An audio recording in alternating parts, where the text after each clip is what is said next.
बिस्मिल्लाहिर्रहमानिर्रहीम। अस्सलाम वालेकुम डियर स्टूडेंट्स। क्लास 9th में आज हम स्टार्ट कर रहे हैं यूनिट 2, जिसका टाइटल है सॉल्विंग अ बायोलॉजिकल प्रॉब्लम। इस चैप्टर में, इस यूनिट में हम वो बुनियादी चीज़ें पढ़ेंगे जो हमारे पास बायोलॉजिकल प्रॉब्लम की सलूशन होंगी। ठीक है, अगर हमारे पास एक बायोलॉजिकल प्रॉब्लम आता है तो किस तरह साइंटिफिकली, किस तरह एक बायोलॉजिकल तरीके से हम उस प्रॉब्लम को सॉल्व करेंगे। ठीक है, तो सबसे पहले बायोलॉजिकल प्रॉब्लम क्या चीज़ है, आप ये चीज़ जहन में रखिए। एक कॉमन प्रॉब्लम होते हैं, एक होते हैं बायोलॉजिकल प्रॉब्लम। कॉमन प्रॉब्लम का मतलब यहाँ पर यह है कि अगर कोई बंदा है, उसके पास पैसे नहीं हैं, so this is not a biological problem, ये उनका फाइनेंशियल प्रॉब्लम है। ठीक है, अगर कोई बंदा है, उसकी मोबाइल में चार्ज नहीं है, this is not a biological problem. ठीक है, अगर कोई बंदा है, उसकी गाड़ी जो है उसमें फ्यूल नहीं है, वो उसने एक्सीडेंट किया है, this is not a biological problem. Biological problem ज़्यादातर वो प्रॉब्लम होगा जो लिविंग बॉडी से एसोसिएटेड होगा। मतलब जो अगर कोई बंदा है, उसमें एक बीमारी है, तो ये एक बायोलॉजिकल प्रॉब्लम। जिस तरह आजकल जो इशू चल रहा है कोविड-19, तो कोरोना वायरस जो है ये एक बायोलॉजिकल प्रॉब्लम है। ठीक है, और इससे जो पहले मैंने आपको एग्जांपल दी, these those are not are biological problem. तो सबसे पहले तो आपको इसकी पहचान करनी है कि बायोलॉजिकल प्रॉब्लम है क्या। अब आते हैं कि किस तरह एक बायोलॉजिस्ट जो होता है वो बायोलॉजिकल प्रॉब्लम को सॉल्व करेगा। तो ये इस तरह सॉल्व नहीं होता कि आप किसी बीमारी को देखते हैं और आप फ़ौरन ही इसके लिए एक आंसर ढूंढते हैं कि ये इसी तरह है। इसके लिए आपको साइंटिफिक स्टेप्स उठाने पड़ेंगे, फिर उन तमाम स्टेप्स से पास होकर आप और जो है इनके लिए कंक्लूजन आपके साथ आता है। ठीक है, तो सबसे पहले बेटा आप ये जहन में रखिए कि बायोलॉजिकल प्रॉब्लम जो होते हैं, इनको सॉल्व करने के लिए हमारे पास 6 बुनियादी स्टेप्स हैं। कितने स्टेप्स हैं? 6 बुनियादी स्टेप्स हैं। ये अब स्टेप बाय स्टेप जो हैं वो डिटेल में पढ़ते हैं। हमारे पास जो सबसे पहला स्टेप है, ये है recognition of the biological problem.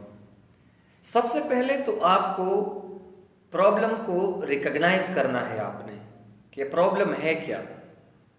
जब तक आप प्रॉब्लम को रिकग्नाइज नहीं करेंगे तब आप फर्दर प्रोसीड नहीं कर सकते। ठीक है, तो recognition of biological problems begin with the formulation of a question relating to the problem. For example, what are the risk factor of lung cancer. Biological problem को आपने रिकग्नाइज करना है, तो ये आपके साथ सबसे पहला स्टेप होगा। दूसरा, जब आप एक बायोलॉजिकल प्रॉब्लम को रिकग्नाइज करते हैं, उसकी पहचान करते हैं, उस पर आप स्टडी करते हैं, कुछ ना कुछ आपके पास आइडिया आ जाती हैं, प्रॉब्लम को आपने रिकग्नाइज, आइडेंटिफाई किया, तो दूसरा क्या करते हैं? दूसरा स्टेप हमारे पास ये होगा कि एक बायोलॉजिस्ट अब ऑब्जर्वेशन करेगा और प्रीवियस रिसर्च को टच करेगा। ऑब्जर्वेशन क्या है और प्रीवियस रिसर्च क्या है? ऑब्जर्वेशन उसके अपने मुशाहिदात हैं, वो अपना सलूशन के लिए अपना गौर व फिक्र, अपना माइंड वगैरह ये इस्तेमाल करता है। ठीक है, इस चीज़ को ऑब्जर्व करता है, उसका मुशाहिदा करता है, उस चीज़ पर गौर व फिक्र करता है। तो सबसे पहले आपने प्रॉब्लम को रिकग्नाइज किया, दूसरे में आप प्रॉब्लम की अब वो उसकी ऑब्जर्वेशन उसके ऊपर करते हैं, मुशाहिदा करते हैं। ठीक है, तीसरा, दूसरे स्टेप में जो सेकंड स्टेप है, प्रीवियस रिसर्च। प्रीवियस रिसर्च का मतलब ये है कि अब आप ये देखेंगे कि आया हमारे पास इसी प्रॉब्लम पर दुनिया में पहले कभी रिसर्चर ने, साइंटिस्ट ने इसके ऊपर काम किया है? आया हमारे पास इसके ऊपर कुछ डेटा मौजूद है? अगर मौजूद है तो आप वो स्टडी करते हैं। ठीक है, तो he also recall his old observation and also studies previous research on the same problem.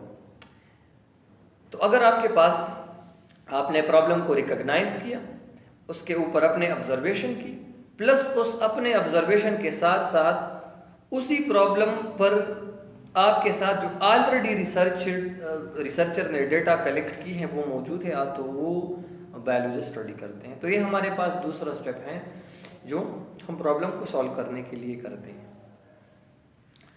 Observation पर अगर उन्होंने थोड़ा सा और उन्होंने चीज़ को एक्सप्लेन किया है, observation are made with 5 senses. जो हमारे 5 सेंसेस हैं उन सबको इस्तेमाल में लाकर हम क्या करते हैं, ऑब्जर्वेशन करते हैं। विजन, हम चीज़ों को देखते हैं, हम सुनते हैं, हम स्मेल करते हैं, टेस्ट करते हैं, टच करते हैं।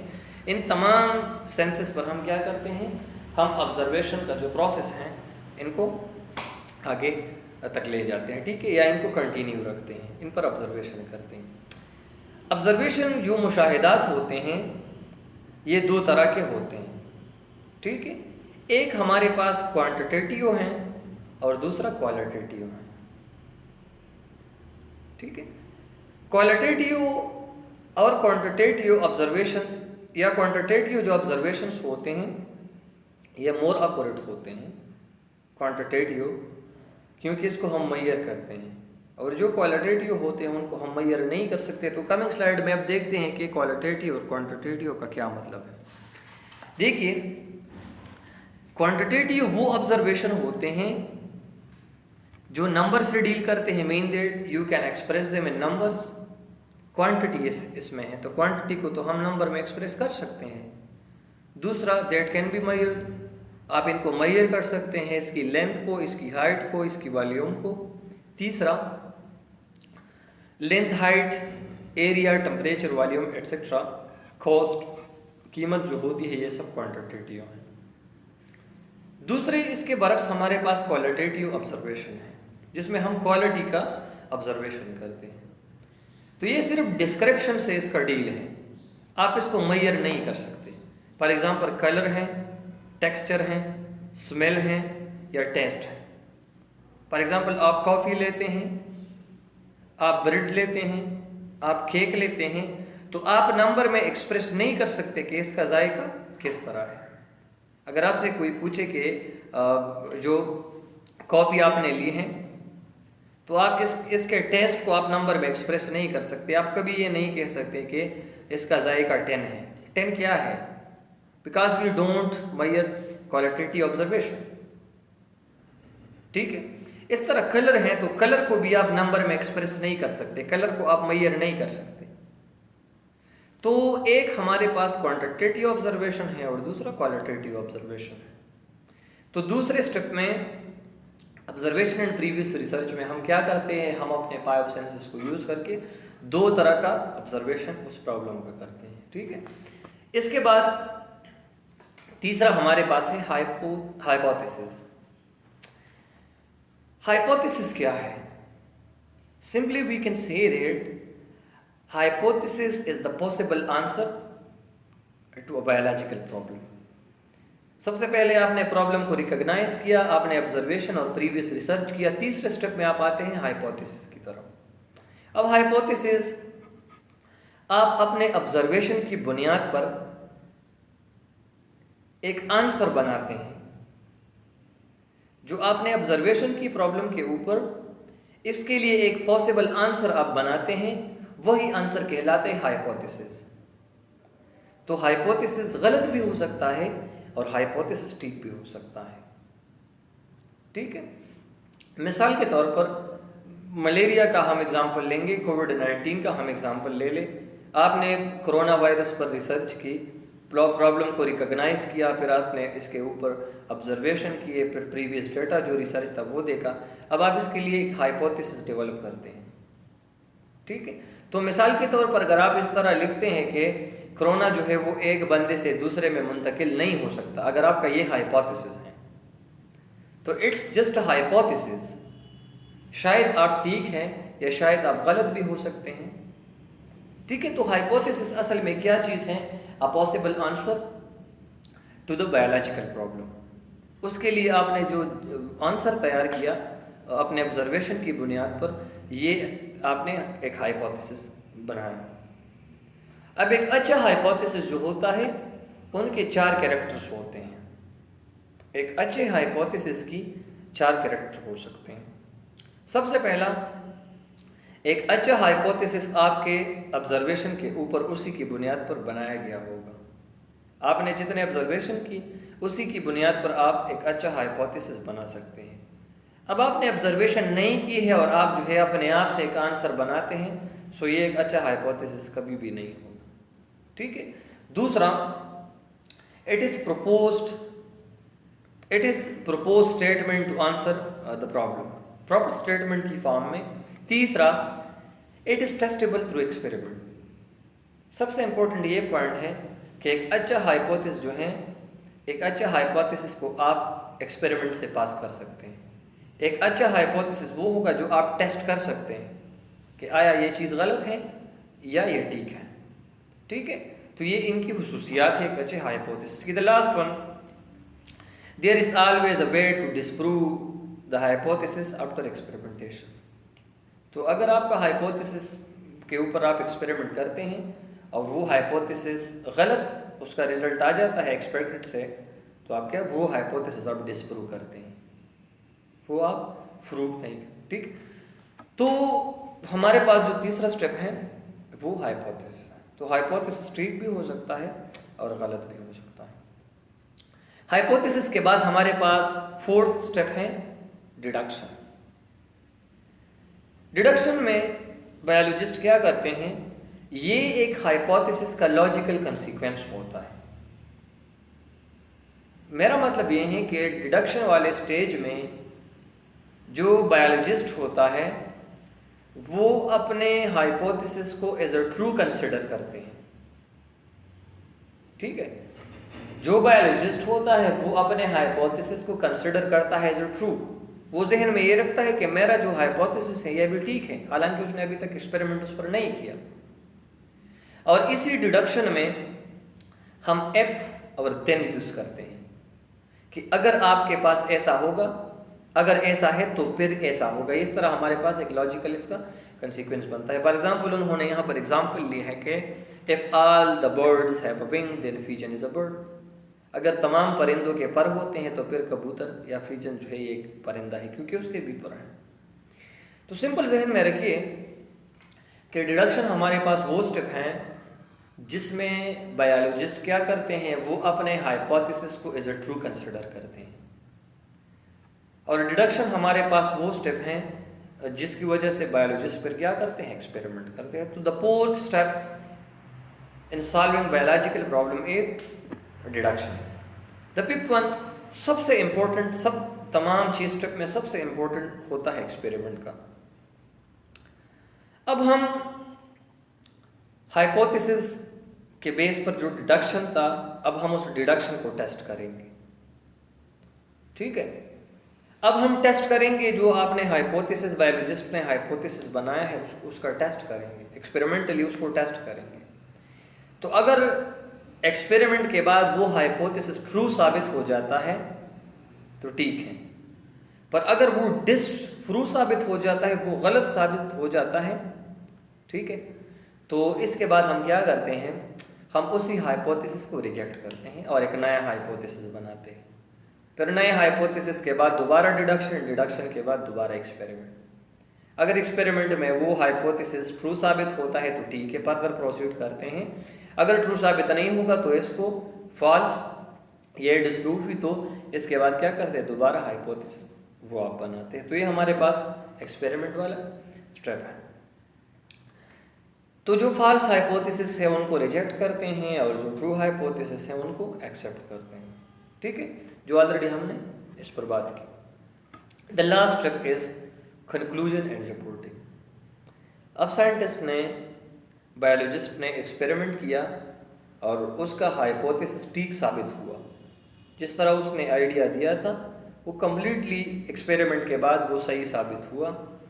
तो अब इसके पास रिजल्ट तमाम क्लियर हैं। अभी ये इसका क्या करेगा, कंक्लूजन के फॉर्म में ये चीज़ बनाता है। He analyse the data statistically to reach some conclusion. ठीक है, इसका जो टोटल निचोड़ जो हम कहलाते हैं या जो बिल्कुल फाइनल फॉर्म होता है इसका, तो ये 6th स्टेप में ये क्या करते हैं, वो कलेक्ट करते हैं वो डेटा।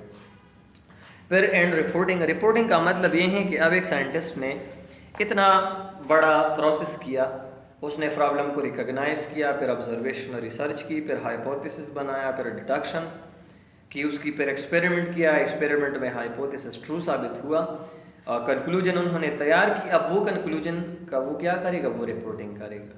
रिपोर्टिंग का मतलब ये है कि जो आंसर आपका ठीक है, अब आपने बनाया है, ठीक है, एक प्रॉब्लम का आपके साथ एक सही आंसर है, अब वो आप दुनिया को दिखाते हैं, वो आप लोगों के साथ शेयर करते हैं।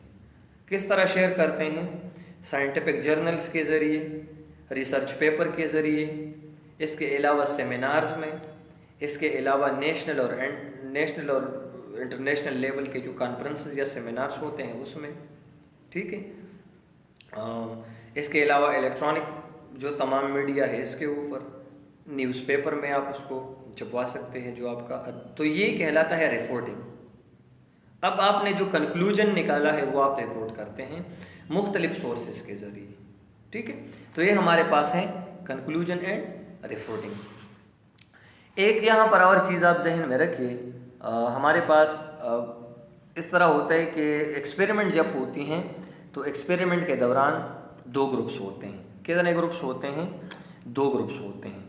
एक आपके पास ग्रुप होता है एक्सपेरिमेंटल ग्रुप, और दूसरा आपके पास ग्रुप होता है कंट्रोल ग्रुप। CO पर मैंने यहाँ पर लिखा। एक्सपेरिमेंटल ग्रुप में और कंट्रोल ग्रुप में क्या फ़र्क है, तो जब आप एक्सपेरिमेंट करते हैं, कंपैरिजन करते हैं, तो आप इसके लिए दो एनिमल, दो प्लांट्स या दो चीज़ें सेलेक्ट करते हैं। तो मिसाल के तौर पर मैं एक एक्सपेरिमेंट कर रहा हूँ, इसमें मैंने एक स्पीशी के दो प्लांट्स लिए, ठीक है। मैं इस तरह, एक हमारे पास यहाँ पर प्लांट A है, दूसरा हमारे पास प्लांट B है, ठीक है। तो एक में एक्चुअली जो जिसमें वो चेंजेस आते हैं वो आपके पास एक्सपेरिमेंटल होगा, और जो इसके साथ आप कंपैरिजन में रखते हैं वो आपके पास कंट्रोल ग्रुप होगा। यहाँ पर आप देख सकते हैं, फॉर एग्जांपल में, you want to do an experiment to test the necessity of carbon dioxide for photosynthesis, so you will arrange to similar plant. You will provide soil, water and sunlight to both plants. You will not provide carbon dioxide to one plant. जिस तरह अब हमने दो plant लिए, एक A हैं और एक B हैं। अब हम टेस्ट करते हैं कि आया ये जो कार्बन डाइऑक्साइड होता है ये फोटोसिंथेसिस के प्रोसेस के लिए ज़रूरी है या नहीं है। हम इस चीज़ के ऊपर एक टेस्ट करते हैं, एक एक्सपेरिमेंट करते हैं। तो हमने दो प्लांट लिए, एक हमारे पास प्लांट A है, दूसरा हमारे पास प्लांट B है। अब हमने क्या किया, प्लांट A को मैंने प्रोवाइड किया वाटर, इसके अलावा सॉइल, ठीक है, और सनलाइट, ये तमाम चीज़ें हमने इसके लिए प्रोवाइड की, ठीक है। पर मैंने कार्बन डाइऑक्साइड को प्रोवाइड नहीं किया। जिस चीज़ पर हम टेस्ट कर रहे हैं वो मैंने प्रोवाइड नहीं किया। प्लांट B को भी मैंने प्रोवाइड किया पानी, इसके अलावा सॉइल, इसके अलावा सनलाइट, और मैंने प्रोवाइड किया कार्बन डाइऑक्साइड को भी, ठीक है। तो B हमारे पास कंट्रोल ग्रुप में आता है, और A जिसको हमने प्रोवाइड नहीं किया है carbon dioxide, this is called experimental group, ठीक है। तो the necessity of carbon dioxide will be proved when photosynthesis doesn't occur in the experimental group but occur in control group. तो जो एक्सपेरिमेंट हम कर रहे हैं तो इसमें फोटोसिंथेसिस नहीं होगा और इसमें हो जाता है। तो जिस पर हमने एक्सपेरिमेंट किया ये एक्सपेरिमेंटल ग्रुप है, और जिस ग्रुप को हमने इससे कंपेयर किया वो कंट्रोल ग्रुप है। तो ये हमारे पास दो चीज़ें हैं, ठीक है। एक एक्सपेरिमेंटल ग्रुप होता है, दूसरा कंट्रोल ग्रुप होता है। साइंटिफिक इंफॉर्मेशन में more than 2000 years ago physicians were familiar with malaria. At those time it was known as the disease of chill and fever. In human history malaria has killed more people than any other disease. 2000 साल पहले भी डॉक्टरों को malaria के बारे में इल्म था, और उसी ज़माने में उसका नाम मलेरिया नहीं बल्कि disease of chill and favour ये वो कहलाते थे इसको, ठीक है। और दूसरी बात यह है कि इंसान की तारीख़ में सबसे ज़्यादा अमवात मलेरिया की वजह से हुई है। हमारे पास जितने भी बीमारियां हैं दुनिया में, सबसे ज़्यादा अमवात मलेरिया की वजह से दुनिया में हुए। ठीक है, होम असाइनमेंट इसमें क्या होगा, write and memorize steps for solving a biological problem. एक बायोलॉजिकल प्रॉब्लम को सॉल्व करने के लिए हमारे पास जो 6 स्टेप हैं उसको मेमोराइज और लिखना है। ठीक है, इंशाल्लाह कमिंग क्लास में फिर इस पर कुछ एग्जाम्पल्स हैं वो भी डिटेल के साथ पढ़ेंगे।